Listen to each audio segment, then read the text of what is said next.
Welcome back to my YouTube channel AC technical education. तो friends, आज के इस वीडियो में हम देखने वाले हैं सीएसएस सेलेक्टर के जो भी टाइप्स थे उनके बारे में। हमने आपको पहले बताया था, प्रीवियस वीडियो में हमने देखा था उनके कितने टाइप्स होते हैं। थोड़ा सा मैंने एक्सप्लेन भी किया था आप सभी को क्या वर्क करता है कौन सा सीएसएस सेलेक्टर। तो आज के इस वीडियो में हम सबका प्रैक्टिकल देखने वाले हैं, तो बहुत ध्यान से देखिएगा। ये वीडियो आपके लिए बहुत ही इंपॉर्टेंट है और बहुत ही ज्यादा यूजफुल है, तो वीडियो में लास्ट तक बने रहिएगा और वीडियो को पूरा देखिएगा।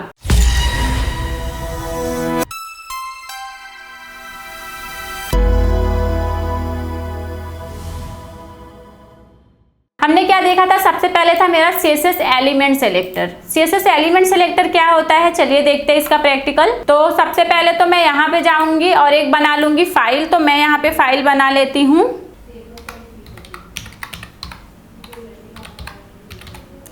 ठीक है, अभी यहाँ पे मुझे क्या करना है, शिफ्ट के साथ 1 प्रेस करूंगी, एंटर कर दूंगी।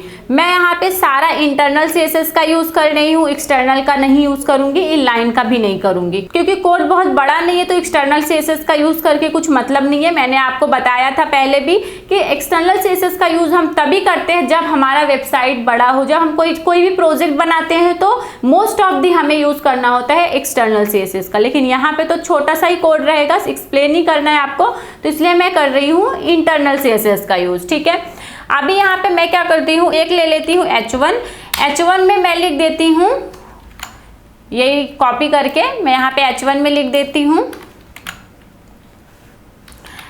ठीक है, अब यहाँ पे एक मैं लेती हूँ S3 और S3 में लिख देती हूँ दिस इज एग्जाम्पल।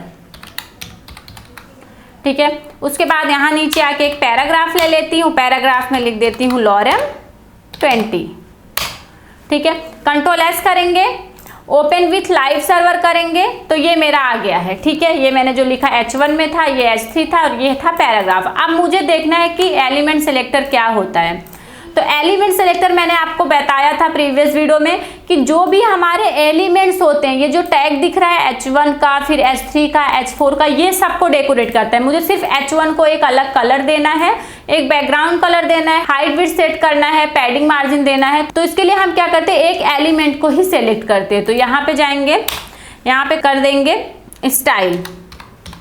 बताया था मैंने आपको इंटरनल सीएसएस के लिए टाइटल के नीचे स्टाइल टैग ओपन करेंगे, ऑफ करेंगे, उसके बीच में हम कोड लिखते हैं। अब मुझे क्या सिलेक्ट करना है, H1, तो हमें लिखना है H1। हमने सेलेक्ट कर लिया H1 को। अब H1 को हमें जो स्टाइल देना है हम देंगे, लेकिन कर्ली ब्रैकेट के अंदर।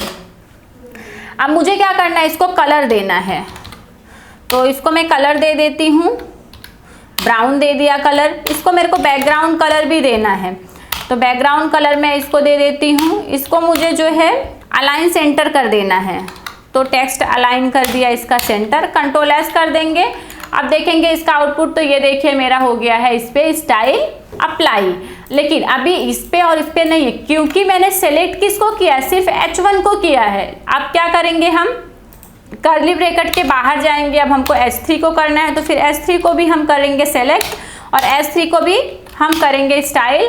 और यहाँ पे भी हमने कुछ कलर दे देती हूँ, तो कलर में ले लेती हूँ इसका वाइट। ठीक है, बैकग्राउंड कलर ले लेते हैं, तो बैकग्राउंड कलर में वाइट किस में दिखेगा, ब्राउन में भी दिख जाएगा वाइट। तो कंट्रोल एस करेंगे और यहाँ पे देखेंगे तो ये दिख रहा है। इसको टेक्स्ट अलाइन सेंटर नहीं किया है, तो ये सेंटर में नहीं है। अब मैं इसको करती हूँ टेक्स्ट अलाइन सेंटर, तो ये हो जाएगा सेंटर में, राइट। ठीक है, पैराग्राफ में कुछ भी स्टाइल नहीं होगा। अभी हमें क्या करना है कि जो ये मेरा H1 है, ये तो एक H1 है, एक मेरे पास और भी H1 है। ठीक है, यहाँ पे जाएंगे, कंट्रोल V किया, कंट्रोल एस किया, इधर गए तो देख रहे सारे H1 को ये क्या कर रहा है, सेम स्टाइल दे रहा है। चलिए इसका मैं कंटेंट चेंज कर देती हूँ। जैसे मैंने यहाँ पे लिख दिया मानसिका, यहाँ पे लिख दिया तिवारी, कंट्रोल एस करेंगे, तो ये देखिए, मतलब कंटेंट अंदर का कुछ भी होना चाहिए, लेकिन इसका जो एलिमेंट है वो क्या है, H1 है ना। तो हमारे जितने H1 इस फाइल में होंगे ये सारे पे स्टाइल अप्लाई कर देगा। तो देखिए यहाँ पे इसने क्या कर दिया, इस H1 को, इस H1 को, इसको सेम दे दिया है डिजाइन। ठीक है, तो यही हमारा एलिमेंट सेलेक्टर था। क्या करता है, एक पर्टिकुलर एलिमेंट को सेलेक्ट करता है और उसको ही ये कर देता है डेकोरेट या स्टाइल दे देता है। ठीक है, अब हमारा दूसरा क्या था, यहाँ पे था CSS ID सेलेक्टर। तो CSS ID selector class selector हमने पहले भी देखा है। चलिए यहाँ पे देखते हैं आईडी सिलेक्टर क्या होता है।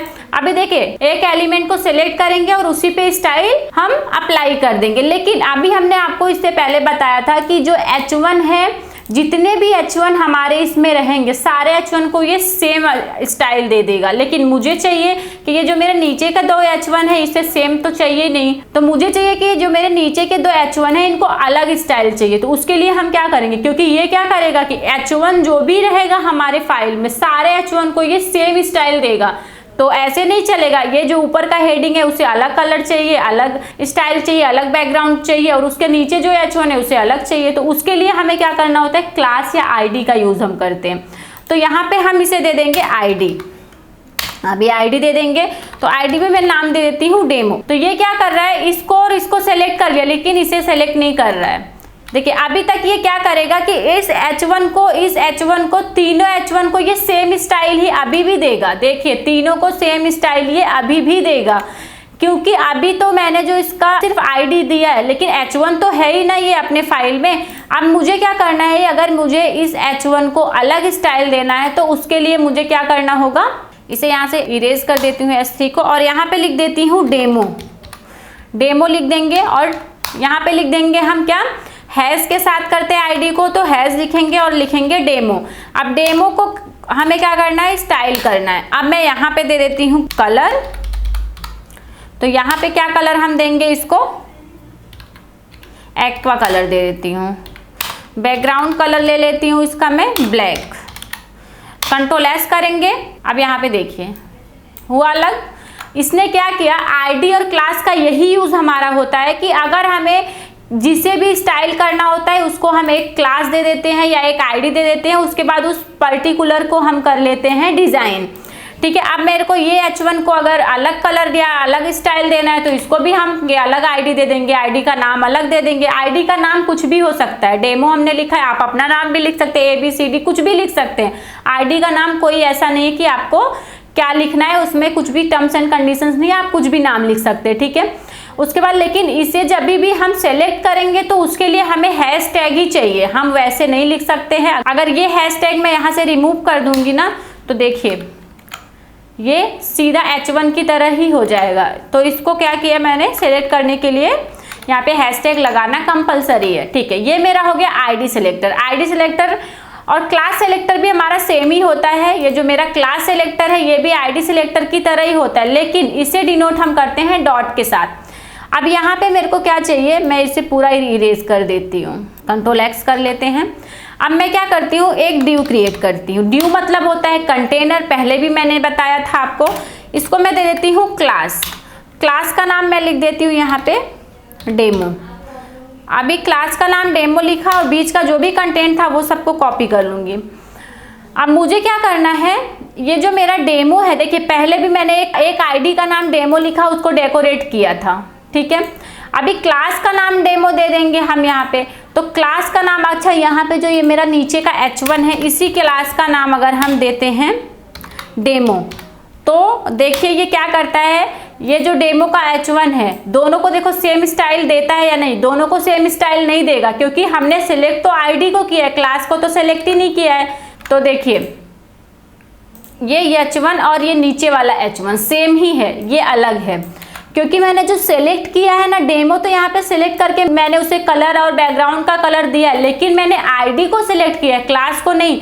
लेकिन अगर यही सेम चीज यहाँ पे डॉट लगा के कंट्रोल एस कर देती हूँ, देख रहे हैं इसने क्या कर दिया, आपको समझ रहा है ये क्या हुआ है पूरा। तो देखिए मैं बताती हूँ क्या हुआ है। यहाँ पे जो भी मैंने ड्यू लिया था ना, तो ड्यू को भी मैंने जो क्लास दिया है वो क्लास मैंने ड्यू को क्या दिया है, डेमो, और इसको भी डेमो दिया। तो ये पूरे ड्यू को ही बैकग्राउंड का कलर ब्लैक दे रहा है, लेकिन ऊपर का देख रहे हैं CSS एलिमेंट सेलेक्टर सबसे ऊपर वाला हेडिंग है ये मेरा, इसको कलर इसने अलग दिया। क्यों इसको अलग कलर दिया है, क्योंकि मैंने H1 को अलग कलर और बैकग्राउंड का कलर दिया है ऑलरेडी, तो ये H1 को वही कलर और बैकग्राउंड कलर दे रहा है। और जो मेरा आईडी वाला H1 है जिसमें लिखा है मानसिका तिवारी, इसको भी ये क्या कर रहा है, सेम दे रहा है, बिकॉज ये भी आईडी है, तो इसको मैंने सेलेक्ट ही नहीं किया था। H1 जितने भी हमारे हैं उनको ये क्या कर दे रहा है, सेम बैकग्राउंड कलर और ये कलर दे रहा है। जैसे मैं H1 को जो सेलेक्ट किया है उसको मैंने यहाँ से रिमूव कर दूंगी और कंट्रोल एस करूंगी ना, तो ये देखिए ये सेम सबको दे देगा। कंट्रोल जेड करेंगे, कंट्रोल एस करती हूँ तो देखिए ये ऐसे रहेगा, ठीक है। क्योंकि इसने क्या किया पता है, H1 जो भी हमारा था ना उसे इसने बैकग्राउंड कलर अलग दिया है और कलर अलग दिया है। अगर मैं ये ड्यू को अलग कुछ नाम देती हूँ, जैसे यहाँ पे नाम दे देती हूँ डेमो 2, कंट्रोल एस करेंगे, आप देखेंगे ना तो ये क्या कर रहा है, सिर्फ नीचे वाले डेमो को ही ये क्या कर रहा है, कलर और वो दे रहा है। देखिए यहाँ पे ये नीचे जो CSS एलिमेंट सेलेक्टर है इसी को ये क्या कर रहा है, बैकग्राउंड कलर ब्लैक कर रहा है और क्या कर रहा है, इसका कलर एक्वा कर दे रहा है, ठीक है। तो ये मेरा क्या था, क्लास सेलेक्टर था। तो क्लास सेलेक्टर इतना ही समझिए। अभी जब हम पूरा प्रैक्टिकल देखेंगे, जब हम कोड करने लगेंगे, पूरा CSS सीखने लगेंगे तो हमें ऑलरेडी सारी चीजें क्लियर होने वाली है, क्योंकि हम बार बार करने वाले हैं ID सेलेक्टर, क्लास सेलेक्टर, ये सारी चीजें हम बार बार करेंगे, पर डे करने वाले हैं। तो वो प्रैक्टिकल करते करते हमें अच्छे से समझ में आ जाएगा। लेकिन अभी के लिए आप इतना समझिए कि जो क्लास होता है उसे हम डॉट के साथ लिखते हैं और जो ID होता है उसे हम हैशटैग के साथ लिखते हैं। ये दिमाग में अपने रखिए, ठीक है। अभी तक हमने क्या देखा, CSS एलिमेंट सिलेक्टर क्या होता है, CSS ID सिलेक्टर क्या होता है और CSS क्लास सिलेक्टर क्या होता है। ये मेरा हो गया है क्लियर। तो अभी मेरा बच क्या रहा है यहाँ पे, CSS यूनिवर्सल सिलेक्टर और CSS ग्रुप सिलेक्टर। ये दो चीजें हम बाद में देखेंगे। अगर अभी देखेंगे तो वीडियो बहुत बड़ा हो जाएगा और आपको समझ में नहीं आने वाला है, इसलिए CSS यूनिवर्सल सिलेक्टर और CSS ग्रुप सिलेक्टर ये हम नेक्स्ट वीडियो में देखेंगे। तब तक के लिए आप लोग प्रैक्टिस करिए CSS एलिमेंट सिलेक्टर और CSS ID सिलेक्टर और CSS क्लास सिलेक्टर के बारे में। ID और क्लास सेम वर्क करता है, सेम ही वर्क है दोनों का, सिर्फ ID और क्लास नाम ही अलग है इनका। और देखिए नेम आप कुछ भी दे सकते हैं ID और क्लास का, और लेकिन डिनोट किससे करना है, हैश से, और क्लास को किससे करना है, डॉट से। इतना ही अपने माइंड में आप सेट करिए और कुछ ज्यादा सोचने की जरूरत नहीं है। हम बाकी प्रैक्टिकल करेंगे, आपको अच्छे से समझ में आ जाएगा सब। अब यूनिवर्सल सिलेक्टर और ग्रुप सिलेक्टर हम नेक्स्ट वीडियो में देखने वाले हैं।